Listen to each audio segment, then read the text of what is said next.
मैं हूं भगवान जगन्नाथ। मैं वही हूं जो युगों युगों से पूरी नगरी में रथ पर सवार होकर चलता आ रहा हूं। पर आज मैं तुम्हें अपने रहस्य का वो सत्य बताने आया हूं जिसे केवल भाग्यशाली ही जान पाते हैं। लोग मुझे जगन्नाथ कहते हैं, पर क्या तुम जानते हो मैं कौन हूं?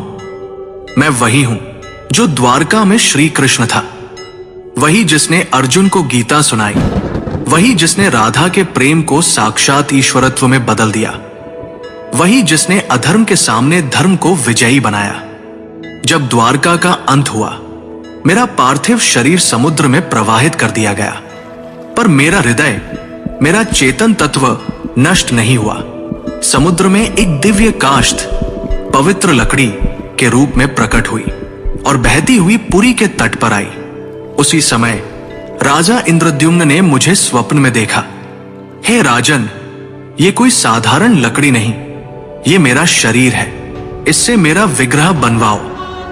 राजा ने आदेश दिया। मूर्ति बनाने के लिए एक वृद्ध पुरुष प्रकट हुए। उन्होंने कहा, इन्हें गुप्त रूप से बनाऊंगा, कोई द्वार मत खोलना। वो कोई और नहीं, स्वयं विश्वकर्मा थे। जब मूर्तियां बन रही थी, रानी की चिंता बढ़ी। द्वार खुलवाया गया। मूर्तियां अधूरी थी। मेरे हाथ नहीं थे, मेरे चरण नहीं थे, पर तभी आकाशवाणी हुई, यही मेरा विराट रूप है, यही मेरा जगन्नाथ स्वरूप है, जहां मैं हर सीमा से परे हूं।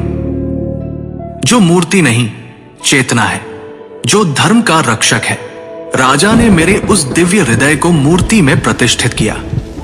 वो हृदय जो श्री कृष्ण रूपी मेरी चेतना का केंद्र था, वो आज भी मेरी मूर्ति में वास करता है। हर 12 से 19 वर्षों में जब मेरी मूर्तियां बदली जाती हैं, उस हृदय को गुप्त रूप से नव विग्रह में स्थापित किया जाता है। कोई उसे देख नहीं सकता, कोई उसका वर्णन नहीं कर सकता, क्योंकि वो हृदय भौतिक नहीं, दिव्य है। मैं वही हूं जो कृष्ण है, विष्णु है, और फिर भी सबसे परे है। मेरी आंखें गोल हैं, क्योंकि मैं हर दिशा में देखता हूं। जब मैं अपने भाई बलभद्र और बहन सुभद्रा के साथ रथ पर सवार होता हूं, तो वो यात्रा कोई उत्सव नहीं, वो क्षण है जब मैं मंदिर से निकलकर भक्तों के हृदय तक पहुंचता हूं। जब तुम मुझे सच्चे हृदय से पुकारोगे, ओम नमो भगवते जगन्नाथाय, तो तुम पाओगे कि मैं तुमसे कभी दूर था ही नहीं। मैं वही था तुम्हारे भीतर, तुम्हारी चेतना में।